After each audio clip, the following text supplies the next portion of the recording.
Police say a domestic dispute may have been at the heart of an early morning murder. A young man was shot and killed in the Kennedy subdivision today after being chased down by his attacker. Carissa Robinson tonight tells how the family is dealing with the tragedy. The young man's family member's worst nightmare turned into reality this morning when he became this country's latest murder victim. My supervisor called and said, "Well, your brother dead?" Hey man, I noticed it. I love him, that's all. Bystanders at the ZNS Street murder scene in the Kennedy subdivision say they heard gunshots sometime around 8 this morning. They and employees of a nearby business establishment looked on in disbelief. Officers responded where they encountered a male who was lying on the side of the road, suffering from an apparent gunshot wound to the upper body. EMS responded where they checked him and found that he was lifeless. The preliminary investigation indicates that he may have been involved in an ongoing feud between a number of individuals, and which resulted in this morning they had a confrontation. Now police say the victim was chased on ZNS Street, where he was shot and later collapsed and died at this very spot. Let me start with everything in the book. Last thing I done, I said, "Boy, take your time. You see, you weekend. Whatever you're dealing with, leave alone. You know, you got to get out of the body. You got to save money. You know, I don't know what happened. He ain't perfect. That's my boy." Lamont Roll is a longtime friend and co-worker of the victim, who he knows as Dustin Culmer. The two were employed at Workers' House on Harold Road. Roll says Culmer was a father of one and the godfather of all 4 of his children. He and the police are appealing to those responsible for his loved one's murder to come forward. I would like to take this opportunity to appeal to members of the public in this area who would have been in the area during the time of the incident to please come forward and give the police whatever information that could assist in bringing closure to this matter. We want to assure the members of the public in this area that the police will continue the partnership with Urban Renewal in this area, continue to do our walkabouts, and just for the young men, don't take the law in your own hand. Don't take the law in your own hand. Come to the police, report the matter so that we could bring whatever resolve whatever conflict that may be occurring. Please don't take law into your own hands. Carissa Robinson, ZNS Network News. Head of the Central Detective Unit, Superintendent Paul Roll, told ZNS News that 25-year-old Alfred Monroe of Tues Shop Corner is the man who was shot and killed early Saturday morning after reportedly being involved in an altercation. Police indicated that Monroe died on the scene while the suspect reportedly fled the area in a white Honda vehicle with 3 other men. The 4 men were later arrested by authorities. Meantime, the body of 34-year-old Theodore Ash of 3rd Street, The Grove, was found Sunday in the Dean's Lane area just behind the Xavier's Lower School on West Bay Street sometime around 2 p.m. Police told reporters at the scene that they were confident that they would wrap up their investigation into this incident quickly. 2 motorcyclists are dead tonight after a car collision on East Street South. One of the victims died on impact. The other later died in hospital. Adon Davis rushed to the scene moments after the accident.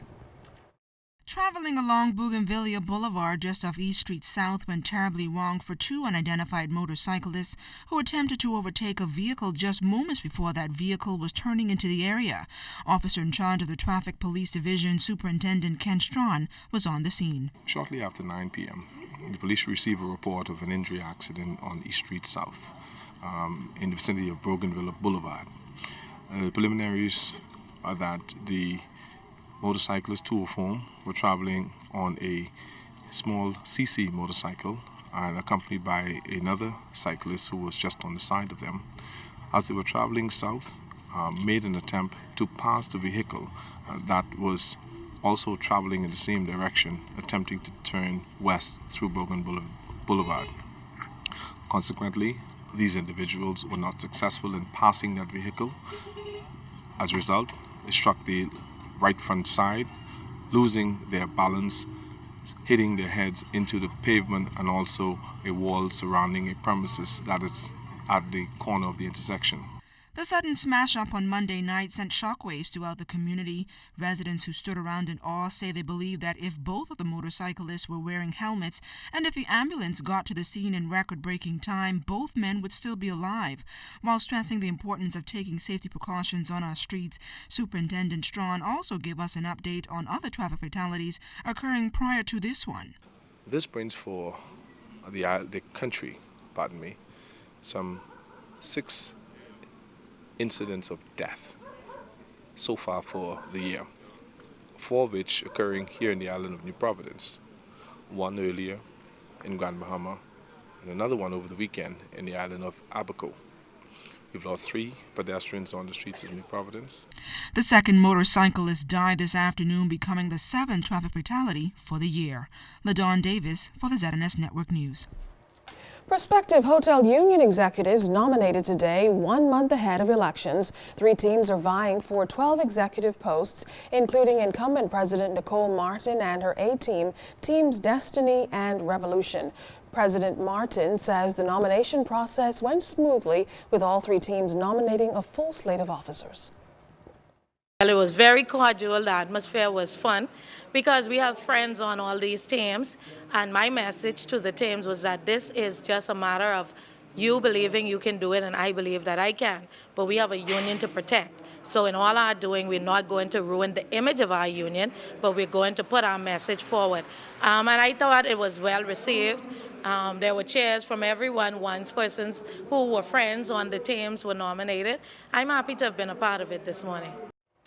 Now, hotel union elections are set for February 26th throughout the country. If re-elected, President Martin says this 4th time around, she and her team will take steps to unify the union and reform the organization's outdated constitution. Meantime, former union shop steward and head of Team Destiny, Dave Beckford, is challenging Martin for the leadership post. If elected, he says he and his team will work on restoring transparency and accountability. The rights and opportunity for our women members must be achieved.